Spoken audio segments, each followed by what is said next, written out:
Hey everyone, Greta here. Today I'll be sharing with you how to get into the dancer's pose Natarajasana. This is a standing back bend. To a lot of people, it's actually, again, because this shape it looks simple. Again, simple doesn't mean it's easy. It just means that there's a lot less steps to get into the shape. And again, from the external, it looks like the person doing the shape is actually the body's coming towards the floor. There are a few variations, but the variation that we are doing today is more about lifting up to the sky, more of a back bend related.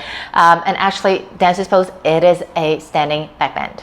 Plus, there are a lot of different lineages that give the same name to different shapes. So that is why sometimes when you say the name of the shape, you get different variations. So I see a lot of people getting into dancer's pose like so, kind of like a warrior 3 with the bent knee, arm extended, and just go like that.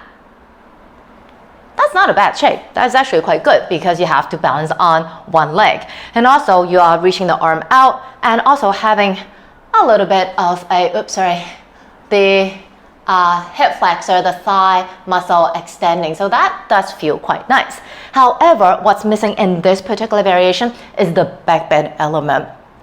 So when we are doing a back bend, again, because externally, when we see people doing the dancer's pose, we see the shape is like this. So that's why people, when doing it, tends to come here and go directly forward as such. But then, if you are aiming to come into a back bend, i.e. you feel more of the lifting of the chest and there's a little bit of lengthening in the lower back, what you actually want to do is from starting, you actually want to lift up. So just to minus the balancing aspect, we'll be using the wall. So what we can do is place the hand on the wall, just about shoulder height or maybe a little bit higher if you feel as the upper back is okay for today. Then the heel comes close to the butt, grabbing onto the top of the foot. Some people grab on the outside, some people from the inside. It really depends on what kind of shoulder stretch you're aiming for. And for me, when I do dancer's pose, I tend to come to the inside. Instead of coming directly towards the wall like so, what I tend to do is I feel the back of the foot kicking my arm up to the sky. At the same time, I want to feel a stretch in my belly. The base of my ribs want to lift up to the ceiling as such. So again, instead of coming directly down towards the wall and the floor, I want to reach up to the sky. So I'll use my hand to guide where I'm actually looking and where my chest wants to reach. So it's right here, aiming right here, so it's quite high. And until I cannot go anymore, then I come a little bit further down. Once I come further down towards the floor, I feel the top of my foot, again, kicking my arm up to the ceiling. This time the standing leg feels active, and just stay. So that variation involves a lot more back bending than the one that I just did at the beginning of the video. Again, which is right, which is wrong? No right, no wrong. Again, it really depends on what you're aiming for. So if you are coming to a freestanding dancer's pose, I'll do it like so. So the hand reaching up, I would use this hand as like a guide for where I want to look and where my chest wants to reach out.